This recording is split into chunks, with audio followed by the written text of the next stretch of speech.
right. My name is Chuck Shirock, ChuckShirock, and I sing, play guitar and piano. Pass it to Adam. Adam. Oh. My name is Adam Gatchell. Gatchell, Gatchel. I play drums and percussion. My name is Kevin Whitsett, Whittsett. I play bass and No. I'm Pap, Pap, and I play keys and sing. I'm Dylan Williams, Dylan Williams, and I play guitar.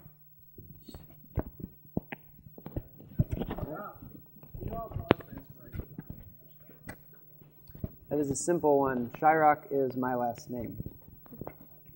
Is there something like, did the whole band agree on just your last name? Was there any feud in it? Fortunately, there was no feud because I got here first. Where do you guys live? We live in Nashville, Tennessee. The reason about starting the group? The reason why we started it?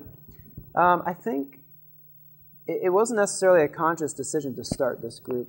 I think ever since I was young, and I think this is probably a similar story for all of us, but ever since I was young, when I got my first guitar when I was about 14, I started my first band, a little pop punk band, and ever since then, I've been writing, recording, playing as many shows as I could, and I think it was just a natural progression as I hooked up with Pap, Adam, and these guys, and I think their journeys were somewhat similar in that we were all sort of doing music, being creative, and being a part of different bands and groups sort of all growing up. So there was not a conscious decision necessarily to start this.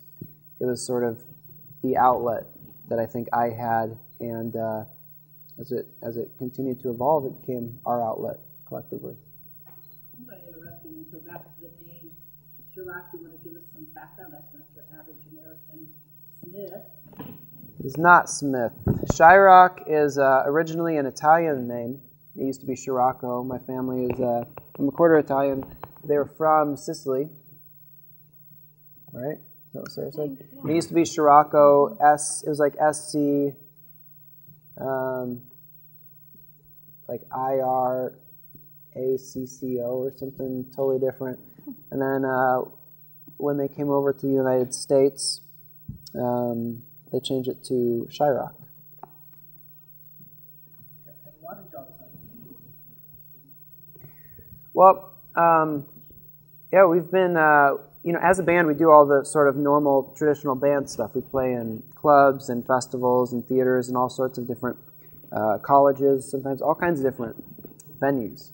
And there's a specific reason why we decide to also do things like this, to do things at high schools and some college campuses. And the reason is because we really believe kind of this idea that very much sort of led us to start our nonprofit called Everything Burns. It's this idea that no matter how young or how old a person is, as long as somebody is alive, they have a chance to do something and to have a positive impact in the world. And for us, we wanted to share our lives and our music with young people. A lot of times there's not a lot of artists that would do things like this. And for us, it's extremely important because we really believe that we have something to share, and we want to share it with young people and people in college and in their 20s and 30s, all the same. But it's exciting for us also on many levels to come and do these shows. Because we also, I think, another reason why we love doing this is because when people are in high school, maybe you don't know this now, but for us, personally, you fall in love with certain artists in high school. In that sort of age, between your maybe 13 to early 20s or late teens or whatever, that's when you really sort of find the bands that you live your life to and that you fall in love with. And for us, we want this music to be sort of the soundtrack for people's lives. And young people are picking that soundtrack while they're in high school. So, and also it fit into our routing. Where can we buy or download your Physically, it's available, like the actual CD. We have an exclusive deal right now with Hollister. So it's in Hollister stores all around the world, actually. So if you're traveling overseas, pick one up there too. You can also order it off of our website, which is shirock.net. And then it's in all the sort of obvious places online. Digitally, you can get it on iTunes or Amazon or wherever else. Probably a handful of torrent sites also. How many people are in the band at the time? Like behind the scenes people? Mm-hmm. Yeah, there are a lot of behind-the-scenes people, actually. Not in the band. No, in the band there's 5 people, but there's so many people that work behind the scenes to make this possible. There are, on the musical side, there's producers, there's people that help with string arrangements on recordings, there's recording engineers, there's mix engineers, there's mastering people that kind of make it all sound on the CD. They make it sound like what you're used to hearing on the radio. There's also even a bigger business team behind what we do. We have manager, we have label people, we have a team at Sony, we have booking people like Moxie, and we have publicists, marketing companies. We have a lot of people. We also have a high school and college internship program that works with the band and with our label. But there is probably about 30 to 40 people that work behind the scenes on the business side, and maybe another 15 to 20 that work on the music side, including, actually, I don't want to discredit our other touring guys. We have a lighting guy who's making noise behind us. All right, that's Brian. He's our tour manager / front house. He's the guy that sort of mixes us and makes it sound how it's supposed to in a live show. And then we have Kurt, who's our lighting guy, who makes us look good. Makes it strobe, makes it blind, makes it look how it sounds. What is one of the hardest parts about traveling? Can we get everybody's opinion on this? Yeah. What's the hardest part about that? Well, fortunately for me, I really like it. I'm not someone who gets homesick that easy. I don't mind sleeping in a different place all the time. You just love it. It's your I love it. But I mean, just the time away from friends and family back home is part of it that can be a bummer. And there are certain things about being in one place on a consistent basis that you don't necessarily think about that are nice. Being able to buy groceries and like eat good food at home all the time, things like that. Having a pet. I want a dog, but I can't have one.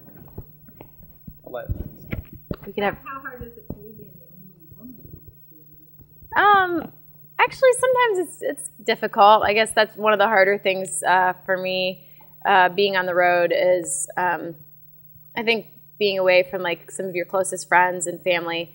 But it definitely would be harder with a group that we weren't as close. But this group of people, like these are some of my best friends. So it actually, we have a good time on the road, and try to be sensitive to each other and keep each other. I don't know. I guess just stay in each other's lives more than just playing music. Because that's one thing that you can really miss when you're on the road is having people that really care about who you are beyond music. But yeah, I think we do a really good job of taking care of each other and in that sense. So yeah. Can you tell us a fun trip? I'll never forget this trip that we went to. Fun? Like a fun thing? Yeah, or a disaster. One trip going to Oklahoma earlier this year, we blew out 2 trailer tires, broke an axle, had to get towed to we were actually playing a high school the next morning, so we had to get it was 3 a.m. and we're sleeping in the van, and the tow truck pulls up and had to get our trailer towed to a high school.